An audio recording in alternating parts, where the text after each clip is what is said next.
Hello friends and enemies, welcome to another episode of Weekly Allowance. In this episode, in the background you might hear A, my air conditioning, B, a cat scratching at the door, or C, my dog whining for companionship. If you're lucky, you might hear all three. But we're not here to listen for errant sounds. We are here to review these two very old Star Wars Black Series figures. I've had these sitting around for 2 years now, maybe, I don't know. And I just haven't gotten around to opening them. I have a lot of Star Wars figures I haven't gotten around to opening, and I need to do that, and I'm remedying that starting now. So, today we will be looking at Star Wars The Mandalorian, The Armorer, and Cara Dune, controversy noted. So yeah, I'm not sure how much interest there is in these figures given their age and the recent discourse around Star Wars television shows. Not to mention what went down with her. But she has a cool character design, and so does the Armorer, and I'm excited to crack these open. Slightly different packaging. Cara Dune's is larger, and it's got some red on the side instead of this nice illustration. It's also more of your typical box shape as opposed to this oblong shape for the Armorer. The artwork on the back is more vectory, I would say, rather than painterly, but you still get character bios. Cara Dune also gets this really striking red background that brings out the blues of her figure really nicely. It makes her kind of pop, whereas the Armorer is kind of like relegated to the background. She kind of blends in with her surroundings, so that she'll look good when she's out of the package. So, let us open these. I foresee this being kind of a short review. There typically isn't too much to say about these figures in my opinion, unless you're a Star Wars superfan, which I'm not. I mean, I've seen some of the shows, I've seen the movies. I like a lot of the character designs, but I'm not super into it. So I typically don't have a lot to say about it. I don't know why I wasted my time with the razor blade, because I'm not going to keep this packaging. So we just tear it open like a monster.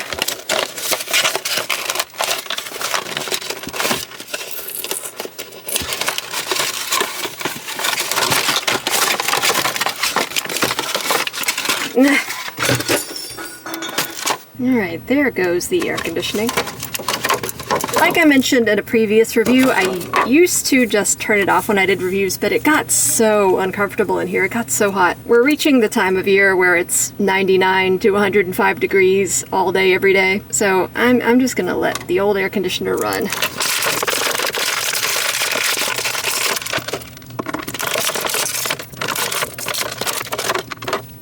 So I was about to dig my little fingies into this packaging and rip it open when I remembered that they aren't making this one anymore because of the aforementioned controversy. And I looked online for how much this figure is going for, and it's kind of a lot. And now I don't want to open her. I mean, you guys know me, I'm not really one for leaving toys in their boxes forever. I always get around to opening them up eventually. I'm not really here to hoard toys and then resell them. But just, I don't know. I think I'm changing my mind about wanting to open her up. I really like her character design, but I also gotta pay the bills. So this might be actually one that I sell. I do notice in the package that she is not perfect. She has some paint splatter on her, and I've seen that that is pretty common with this one. It's on this arm too. She's just like got a lot of blue paint splat. But yeah, it looks like an awesome figure. So we're having a little change of plan. Instead of looking at the Armorer and Cara Dune, we're looking at the Armorer and Aurra Sing. So yeah, I'm sorry about that. I guess I should have looked at that before I started this review, but I don't know. The thing I personally like about these reviews is kind of going in not really knowing what I'm going to do or talk about. I'm sure some people hate that, but it really is just like I choose a toy last minute, I plop it down, and I take a look at it without really knowing much about it beforehand beside what I saw when I ordered it. And I hope you enjoy that too, because that's just how it is.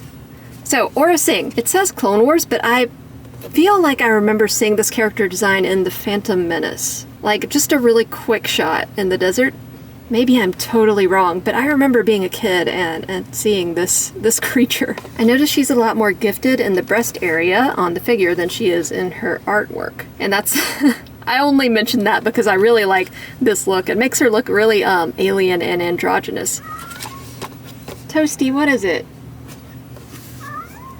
This review is not going according to plan. Anyway, So this is another one that I got forever ago and just haven't opened yet, and I really like her. Just something about that color scheme is really cool. That bright orange and that white skin.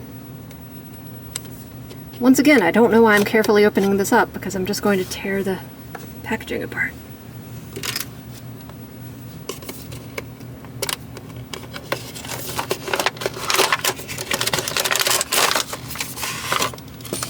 A lot less violence in that opening than with the armor.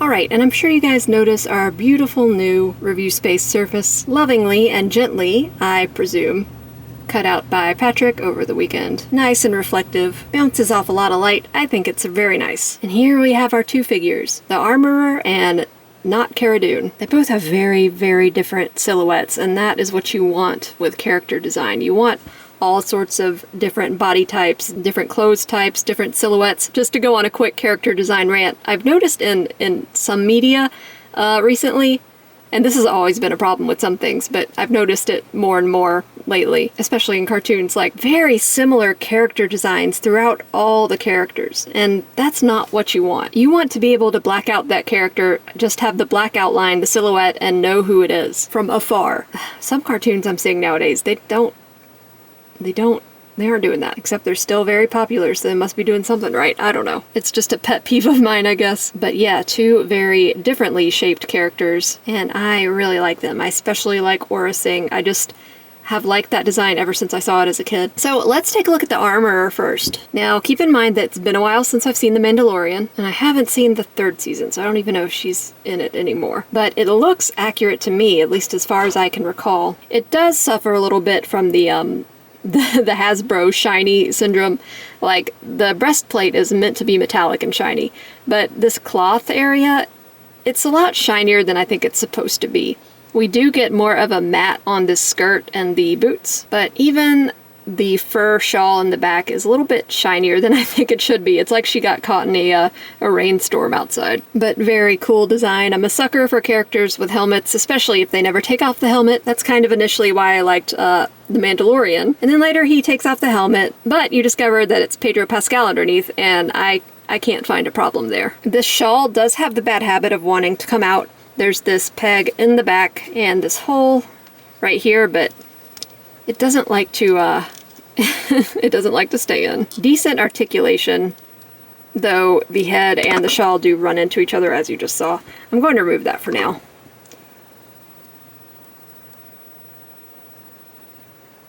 Yeah, it's pretty good. There's no hair to get in the way, but you also can't go too far up or too far down.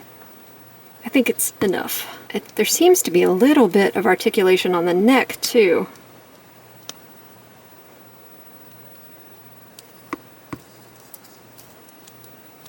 Twist at the torso where that armored piece is. Arm up, swivel, swivel at the elbow. Single elbow for her. She does not get a double elbow. This is, I won't say it's from a long time ago, this figure, but it is from a while ago. I think that a lot of companies have gotten better about giving double elbows to their female characters, but this one's a little bit old. Leg out. This is a bit rubbery and there's slits on the sides, so it keeps her from traffic coning too bad. To the side. Her leg doesn't really want to go in a straight line. It kind of always wants to arc out to the side. Ooh. Hefty joint. Again, a single knee. And we get rocker and up and down on the ankle. I don't know why I said that like a kindergarten teacher. It's the last thing I ever want to be. Despite my predilection for toys, I'm not good with children. So she'll come with the aforementioned shawl that's just supposed to be part of her. It can come off, but I don't think she's ever had this not on. Maybe I'm wrong.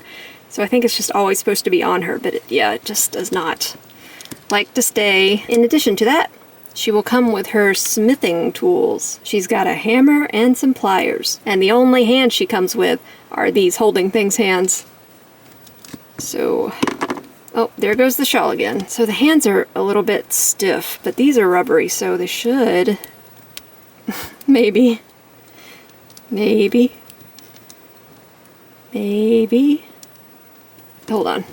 There we go. It takes a bit of effort just because those hands are pretty rigid, but the tools are made out of a very soft material, so they can kind of be forced in there. Yeah, I think she is a solid figure. I really like this character. I like this design. As usual with Black Series stuff, there's not much else to talk about. You know, I really like the paint job in certain areas, especially on the skirt. There's some weathering that's really nice. But in other areas, like in these pants, it's pretty bare. But these are a, well, for a while they were a lower cost option. I've spoken about this before, but Hasbro has been raising their prices pretty steadily and kind of to a high degree. I think more than it needs to be. But, you know, corporations have been running rampant since the pandemic, so not surprising. So, Cara Dune. I'm just kidding. I know it's not. I know it's not. I feel bad about that. I feel like I misled you guys, but I really didn't mean to. Alright, for as much as I love the armor, I just can't help but love this figure even more. The proportions are much more alien, though not really by much. Just longer arms, stranger hands, a big antenna coming out of her head. Bald except for this voluminous ponytail. The paint, just like the armor, is pretty bare bones in some places, but then when they do apply it, it's done to really nice effect, especially these silver accents here. And the face. The face looks awesome. She looks like she's got a bit of a sneer, dark, hollow eyes, really nice lips. And then underneath her ponytail, you can see all sorts of decorative beads. Even the back of the ponytail has some really nice paint application. There's a lighter tone here, a darker tone. Yeah, this is a really nice figure. I'm not even noticing any like paint slop from this orange onto this stark white, which is nice because that would be very, very apparent. Though again, here's this thing that Hasbro likes to do where they have a skin-tight bodysuit and then have like the ripples of fabric across the butt. I don't know. I don't know why they do that, but I don't know. Then again, she's got ripples of fabric across her tummy area too. And that is really nicely done. You can see the fabric, but you can also see the anatomy underneath. Yeah, I just love this character design. I think this figure is awesome already. The antenna is actually kind of a gray color. I remember it being white like her skin, but maybe I'm wrong. But it's rubbery, so hopefully unbreakable. Not much articulation for her. She can't even do up and down. She can only do side to side. That's surprising to me. Why no up and down? I mean, there's a little bit of it, but... Oh, I just now noticed her tools attached to her vest here. That's really cool. Very cool touch. Very nicely painted, too. Yeah, this is a nice figure. Arm up, swivel. Single elbow, but I don't know, it seems to work better for her because her arms are so long. Swivel and side to side on the hand? Interesting that it's side to side. I guess she does come with a rifle, so maybe that's just a better rifle holding pose. Alright, let's see. Nice twist at the top. This harness kind of impedes her leg movement, though. At least going forward. It goes out to the side okay. It doesn't really want to go back. She gets a double knee, then up and down, and rock on ankle. So, you know, pretty much the standard articulation we're used to seeing, except the head articulation just throws me off. Like, I just don't understand why there isn't more. But to be honest, all I want her to do is stand there and look cool. She doesn't really need to be doing anything crazy. But yeah, just a beautiful figure, just really striking. So she will come with a few things. She gets these two guns, very plain, unpainted, just base plastic. They can be inserted into these holsters here. She also gets this very long sniper rifle, again very plain, mostly base plastic with just a little bit of brown paint added. Pretty boring, like it could look really cool if it was painted better, but if you're a customizer, that should be easy enough. She also gets this harness, again very plain, just base. It's even got these pouches in the same plastic, a little boring. The harness has these two soft rubbery clips on the end, so you can place these where you feel is appropriate. I have no idea if this is accurate or not. The problem is that they don't really like to stay. They're just so soft. that they kind of come out easily, so you need to be careful, especially this one. I'm finding it doesn't like to stay wrapped around the gun. But anyway, you can... Oh, you can in theory... Oh. You can in theory wrap this... drape this around her body, and that's how she carries it. I find it very, very frustrating just because it's so soft and these don't want to stay. I think I would have preferred it if they were attached to the rifle, but maybe some people would have hated that, I don't know. So yeah, two very different characters, neither of them Cara Dune. They look awesome. I'm not really all in on Star Wars, as I explained earlier. I'm just not a super fan, but if there is a character I like or a character design, especially for the droids, I usually will want a toy of it. So these are the typical Hasbro scale, so they won't scale well with figures like a Cosmic Legion or anything like that. They're just very small comparatively, but that's kind of what makes them fun. They're easy to pick up and just play around with and set back down. And these figures are old, but I think you can get them pretty cheap nowadays. I think they were already relatively cheap, but you can get them aftermarket now for like anywhere from $15 to $25 from what I saw. Loose or in box. And I don't know, they may not be the most popular characters, but I think they're great figures, especially Aurra Sing. I think if you are a Star Wars person, then she is a must-have, regardless of her relevance in the story, which I have no idea about. Is she important? I don't know. She looks cool. Sometimes that's all that matters. So I know this was a bit of a short one, and I kind of blue-balled you guys with the Cara Dune tease and takeaway, and I do apologize for that. But I hope Aurra Sing was enough to make up for it. I think I prefer Aurra Sing to Cara Dune anyway. But anyway, aside from all those things, I hope you still enjoyed this review. I'm just trying to steadily go through and open my Black Series figures, because it's been a long time, and they're just sitting there gathering dust. So as always, likes and subscribes are very much appreciated, comments are more than welcome, and I will see you guys on the next one.